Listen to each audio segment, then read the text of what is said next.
Kalau korang tengok lagi lagi meremang bulu roma korang.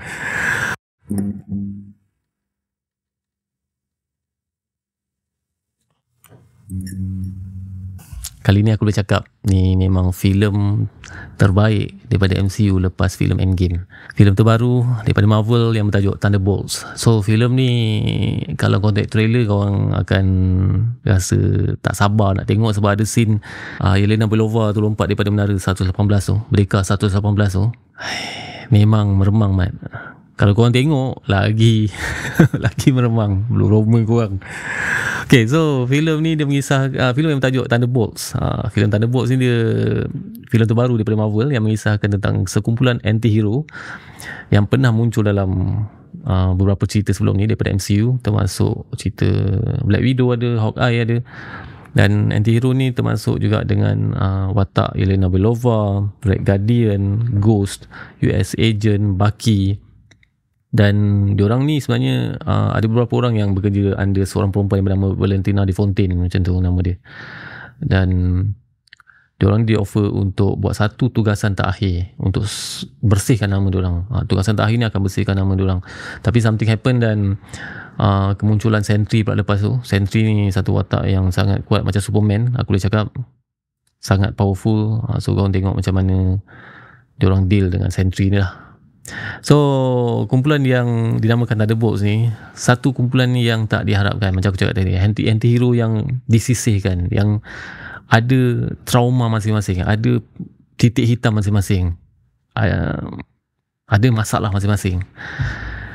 Dan bila korang tengok cerita ni, korang akan dapat rasa lebih dekat dengan anti-hero yang selama ni aku sendiri pun tak pernah ambil tahu pun karakter ni. Semua rasa macam tak penting pun. Tapi dalam cerita ni kau akan nampak dekat dengan masalah, dekat dengan karakter-karakter ni, dengan masalah diorang. Kau akan dapat rasa tekanan apa yang diorang sebenarnya hadap sebelum ni. Sebuah filem yang aku rasa menarik, apa yang cuba disampaikan dalam cerita Marvel kali ni, dengan kehadiran semua anti-hero ni yang yelah masalah depression diorang. Ada yang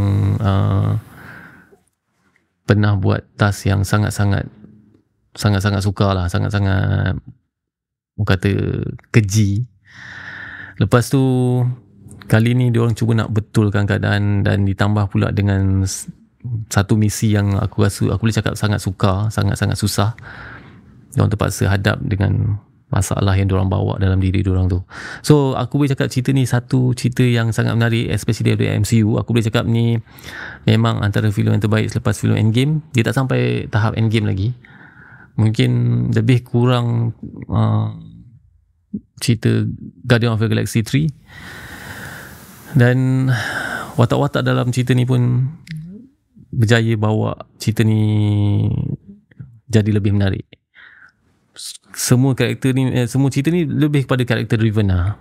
Watak Bucky, watak Yelena Belova, watak Red Guardian ni semua ada satu cerita yang dibawa sepanjang bila korang tengok cerita Thunderbolts ni. Dan at the end of this movie ada satu moment yang sangat-sangat powerful tentang kata satu hubungan persahabatan, satu connection yang special between semua ahli kumpulan ni, yang sampailah dengan karakter yang kelakar. Ada part yang kelakar, especially Red Guardian memang lawak. Banyak momen lucu dalam cerita ni, dan momen yang aku rasa sangat dark, especially melibatkan watak-watak yang lebih serius lah, macam Yelena Belova, watak Sentry, watak Ghost. Yes, aku cakap ni memang definitely sebuah filem yang menarik untuk korang tonton, especially peminat-peminat Thunderbolts, peminat-peminat Marvel. Dan aku rasa mungkin it's not perfect lah, tapi mungkin ada momen yang agak slow ke, tapi sepanjang aku tengok cerita ni memang aku puas hati. Aku suka watak, setiap watak, Sentry pun aku suka watak dalam cerita ni. Dan kau kena tunggu credit, post credit dalam cerita ni. Lepas credit scene tu, tunggu sampai habis. Nanti ada satu credit scene yang memang aku sampai menjerit, Mat. Masa tengok, terbaik lah. Aku harap ni satu permulaan yang baru untuk Marvel punya universe. Aku sebenarnya dah lama tak layan series Marvel. Banyak series yang aku tak layan. Movie pun aku tak layan. Sebelumnya punya movie pun aku tak layan. Sebab tak ada harapan, tak ada hope. Aku rasa aku tak nampak hope tu dalam filem Marvel. Tapi kali ni aku tak tahu kenapa aku tengok dan aku puas hati. Ni memang puas hati, Mat. Korang kena tengok. Especially kalau korang nak tengok filem ni, kalau korang rasa ragu-ragu nak tengok cerita ni dekat IMAX ke atau hall biasa ke, kalau korang tanya aku, IMAX memang berbaloi. Aku tengok ni kat IMAX, berbaloi, Mat, dengan sound dia.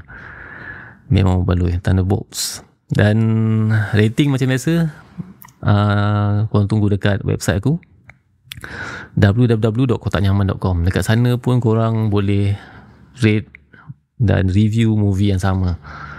Korang boleh buat account kat sana dan rate dan review apa pun movie yang korang tonton. Bukan setakat movie Thunderbolts ni lah. Ada banyak lagi movie yang korang boleh rate dekat website aku nanti. So, apa pendapat korang yang dah tonton filem Thunderbolts ni?